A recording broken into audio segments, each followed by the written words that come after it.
Hi ನಮಸ್ತೆ, ನಾನು ನಿಮ್ಮ ಬಿಂದು ನಿರಂಜನ್. ನನ್ನ ಲಾಸ್ಟ್ ಬ್ಲಾಗಲ್ಲಿ ನೀವೆಲ್ಲ ನಾನು ಗೌರಿ ಹಬ್ಬ ಹೇಗೆ ಸೆಲೆಬ್ರೇಟ್ ಮಾಡಿದೆ ಅನ್ನೋದನ್ನು ನೋಡಿದ್ರಿ. ಈ ಬ್ಲಾಗಲ್ಲಿ ಗೌರಿ ಹಬ್ಬದ ನೆಕ್ಸ್ಟ್ ದಿನ ಅಂದರೆ ನಮ್ಮ ಗಣಪತಿ ಹಬ್ಬನ ಹೇಗೆ ಸೆಲೆಬ್ರೇಟ್ ಮಾಡಿದೆ ಮತ್ತು ಅದಕ್ಕೋಸ್ಕರ ನಾನು ಏನೇನು ಪ್ರಿಪ್ರೇಷನ್ ಮಾಡಿಕೊಂಡೆ ನೋಡ್ಕೊಂಡು ಬರೋಣ ಬನ್ನಿ. ನಾನು ನಮ್ಮನೆಯಲ್ಲಿ ಹಬ್ಬ ಸೆಲೆಬ್ರೇಟ್ ಮಾಡೋ ವರ್ಷದಿಂದ ಹಿಡಿದು ಇಲ್ಲಿವರೆಗೂ ಕೂಡ ನಾನು ಹೊರಗಡೆಯಿಂದ ಗಣಪತಿ ತರೋದಿಲ್ಲ. ನಾನು ಮತ್ತು ನನ್ನ ಮಗ ಮತ್ತು ನಮ್ಮ ಮನೆಯವ್ರು ಸೇರ್ಕೊಂಡು ನಮ್ಮ ಕೈಲಿ ಹೇಗೆ ಮಾಡಲಿಕ್ಕೆ ಆಗುತ್ತೋ ಆ ಥರ ನಾನು ಮಾಡ್ತಾಯಿದ್ದೆ ಅಷ್ಟೇ. ಅಂದರೆ ಅಚ್ಚು ಕೂಡ ಸ್ವಲ್ಪ ಅವನಿಗೆ ಆ ಥರದ್ರಲ್ಲಿ ಇಂಟ್ರೆಸ್ಟ್ ಅಲ್ವಾ, ಸೊ ಮೀನ್ಸ್ ಕ್ರಾಫ್ಟಲ್ಲಾಗಿರ್ಬೋದು, ಡ್ರಾಯಿಂಗಲ್ಲಾಗಿರ್ಬೋದು ಅವನಿಗೆ ಇಂಟ್ರೆಸ್ಟ್ ಜಾಸ್ತಿ. ಸೊ ಹಾಗಾಗಿ ಅವನನ್ನು ಇನ್ವಾಲ್ವ್ ಮಾಡ್ಕೊಂಡು ನಾನು ಮಾಡ್ತಾಯಿದ್ದೆ ಅಷ್ಟೇ. ಸೊ ಈ ಸರಿ ನಾನು ಫಸ್ಟ್ ನನ್ನ ಪ್ಲ್ಯಾನ್ ಇದ್ದಿದ್ದೇ ಬೇರೆ, ಕ್ಯಾಂಡಲಲ್ಲಿ ಮಾಡಬೇಕು ಅನ್ನೋದಿತ್ತು.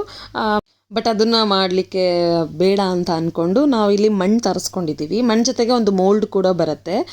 ಇದು 1 kg ಮಣ್ಣು ಸಿಗುತ್ತೆ. ಇದಕ್ಕೆ 1 kgಗೆ 450 ಸಮಥಿಂಗ್ ಏನೋ ರುಪೀಸ್ ತೊಗೋತಾರೆ. ಅದನ್ನು ತರಿಸ್ಕೊಂಬಿಟ್ಟು ನಾವೇ ಮಾಡೋಣ ಅಂತೇಳ್ಬಿಟ್ಟು ಮಾಡ್ತಾಯಿದ್ದೀವಿ. ಸೊ ಇಲ್ಲಿ ಮಣ್ಣಿನ ಜೊತೆಗೆ ನಮಗೆ ನಾರು ಕೂಡ ಕೊಟ್ಟಿರ್ತಾರೆ, ಬಿಕಾಸ್ ಅದು ಫರ್ಮಾಗಿ ನಿಲ್ಲಬೇಕಲ್ವಾ ಮೂರ್ತಿ. ಸೊ ಹಾಗಾಗಿ ಅದನ್ನು ನಾವು ಇಬ್ಬರು ಯೂಸ್ ಮಾಡಿಕೊಂಡು ಚೆನ್ನಾಗಿ ಮಣ್ಣನ್ನು ನಾದ್ಕೊಂಡ್ಬಿಟ್ಟು ಆ ಮೋಲ್ಡಿಗೆ ನಾವು ಫಸ್ಟು ಎಣ್ಣೆ ಹಚ್ಕೋಬೇಕು. ನೀಟಾಗಿ ಎಲ್ಲ ಕಡೆಗೂ ಎಣ್ಣೆ ಹಚ್ಕೊಂಡ್ಬಿಟ್ಟು ಒಂದು ಸ್ವಲ್ಪ ಅಂದರೆ ಒಂದೊಂದು ಪಾರ್ಟಿಗೆ ನಾವು ಮಣ್ಣನ್ನು ಫಿಲ್ ಮಾಡ್ತಾ ಹೋಗಬೇಕಾಗತ್ತೆ. ಆಗ ಅದು ಅಂದರೆ ನೀಟಾಗಿ ಇಂಪ್ರೆಷನ್ ಬರುತ್ತೆ ಅದ್ರದ್ದು. ನಾವು ಅಕಸ್ಮಾತ್ ಅದು ಹಿಡುವಾಗ ನಾವೇನಾದರೂ ಸ್ವಲ್ಪ ಸ್ಲೈಡ್ ಮಾಡಿದ್ರು ಅದು ಫ್ಲಾಪ್, ಅಂದರೆ ಅದು ಕೂರೋದಿಲ್ಲ ಕರೆಕ್ಟಾಗಿ. ಮೀನ್ಸ್ ಅದು ಆಲ್ರೆಡಿ ಎಣ್ಣೆ ಹಚ್ಚಿರೋದ್ರಿಂದ ಅದು ಸ್ಲೈಡ್ ಆಗ್ತಾ ಇರುತ್ತೆ. ಸೊ ನಿಧಾನವಾಗಿ ಫರ್ಮಾಗಿ ಒಂದ್ಸರಿ ಇಡುವಾಗಲೇ ಪ್ರಾಪರಾಗಿ ಇಟ್ಬಿಡ್ಬೇಕಷ್ಟೇ. ನಾವೆಲ್ಲ ಪೋರ್ಷನ್ಗೂ ನೀಟಾಗಿ ಮಣ್ಣು ಫಿಲ್ ಮಾಡಿಬಿಟ್ಟು ಒಂದು 30 ಮಿನಿಟ್ಸ್ ಬಿಡಬೇಕು. 30 to 40 ಮಿನಿಟ್ಸ್ ಬಿಟ್ಟರೆ ನಿಮಗೆ ನೀಟಾಗಿ ಈ ಥರ ಮೋಲ್ಡ್ ನೀಟಾಗಿ ನೀವು ಅದನ್ನು ಏನು ಮೋಲ್ಡ್ ಇದೆಯಲ್ಲ ಅದನ್ನು ನೀವು ಲಿಫ್ಟ್ ಮಾಡಿದರೆ ಈ ಥರ ಮೂರ್ತಿ ನಿಮಗೆ ರೆಡಿ ಆಗುತ್ತೆ.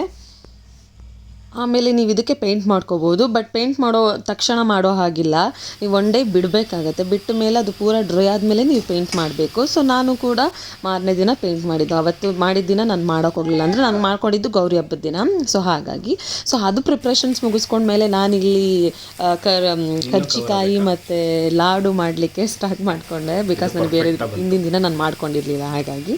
ಸೊ ಹಾಗಾಗಿ ಇದು ಬಂದು ಗಣಪತಿ ಹಬ್ಬದ ದಿನದ ಬೆಳಗ್ಗೆ. ನಾನು ಈ ಕಡೆ ಪೂಜೆಗೆ ರೆಡಿ ಮಾಡ್ಕೊಂತ ಪ್ಲಸ್ ನೈವೇದ್ಯಕ್ಕೆ ರೆಡಿ ಮಾಡ್ತಾ ಇರುವಾಗ ಇಲ್ಲಿ ಅಚ್ಚು ಮತ್ತು ಅಚ್ಚೂರ ಪಪ್ಪ ಸೇರಿಕೊಂಡು ಗಣಪತಿಗೆ ಕಲರ್ ಮಾಡಿ ಮುಗಿಸಿದ್ರು. ಹೇಗೆ ಕಾಣಿಸ್ತಾ ಇದೆ ನಮ್ಮ ಗಣಪ?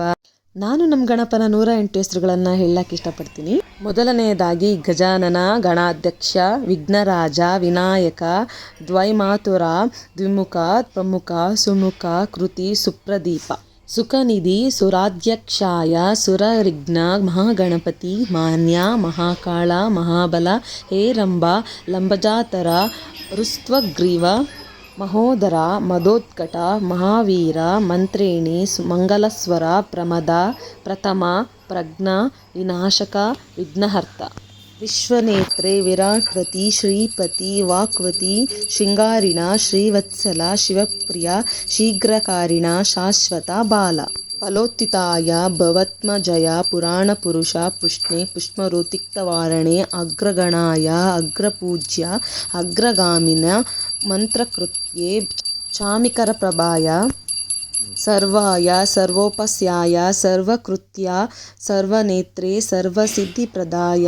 ಸಿದ್ಧಯೇ, ಪಂಚಸ್ಥ್ಯಾಯ, ಪಾರ್ವತೀನಂದನಾಯ, ಪ್ರಭವೆ, ಕುಮಾರಗುರುವೆ, ಅಕ್ಷೋಭಯ, ಕುಜ್ರಸುರಭಜನಾಯ, ಪ್ರಮೋದಾಯ, ಮೋದಕಪ್ರಿಯ, ಕಾಂತಿಮತೆ, ಧೃತಿಮತೆ, ಕಾಮಿನೆ, ಕಪಿತ್ವಾಸ್ತಿಯಾಯ, ಬ್ರಹ್ಮಚಾರಿಣೆ, ಬ್ರಹ್ಮರೂಪಿಣೆ, ಬ್ರಹ್ಮವಿದ್ಯಾಧಿಧನಭುವೆ, ಜಿಷ್ಣವೆ, ವಿಷ್ಣುಪ್ರಿಯ, ಭಕ್ತಜೀವಿತಾಯ, ಜಿತಮನ್ಮಧ್ಯಾಯ, ಐಶ್ವರ್ಯಕರಣಾಯ, ಜೈಶ್ರೇ, ಯಕ್ಷಕಿನ್ನರಸೇವೆ, ಗಂಗಾಸುತಾಯ, ಗಣದಿಶಾಯ, ಗಂಭೀರಖಂಡನೆ, ವತ್ವೆ, ಅಭಿಷ್ಟವರ್ಧಾಯ, ಜ್ಯೋತಿಷ್ಯ, ಭಕ್ತನಿಧಾಯ, ಭಾವಗಮ್ಯಾಯ, ಮಂಗಳಪ್ರದಾಯ, ಅವ್ಯಕ್ತಾಯ, ಅಪ್ರಾಕೃತ ಪರಮಕ್ರಮಾಯ, ಸತ್ಯಧರ್ಮಿನೆ, ಸಖಯೇ, ಸಸಾರ್ಭುನಿಧಯೇ, ಮಹೇಶಾಯ, ದಿವ್ಯಾಂಗಯ, ಮಣಿಕಿಂಕಿಣೆ, ಮೇಘಾಲಯ, ಸಮಸ್ತ ದೇವತಾ ಮೂರ್ತಾಯ, ಸಮಿಷ್ಣವೇ, ಸತೋತಿತಾಯ, ವಿಘಾತಕಾರಿಣೆ, ವಿಶ್ವಗ್ರಶೆ, ವಿಶ್ವರಕ್ಷಾಕೃತೆ, ಕಲ್ಯಾಣಗುರುವೆ, ಉನ್ನತೇಶಾಯ,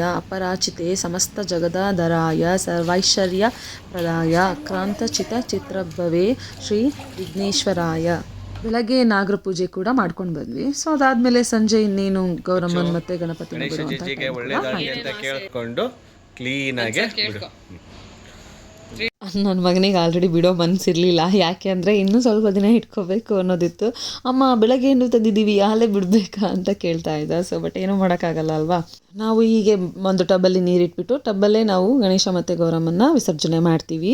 ವಿಸರ್ಜನೆ ಮಾಡಿದಂತಹ ನೀರನ್ನ ನಾವು ಗಣಪತಿ ಎಲ್ಲ ಕರಗಾದ ಮೇಲೆ ನಾವು ಗಿಡಗಳಿಗೆ ಹಾಕ್ತೀನಿ. ಸೊ ಹೀಗಾಗಿತ್ತು ನಮ್ಮ ಗಣೇಶ ಹಬ್ಬದ celebration. So thank you every one.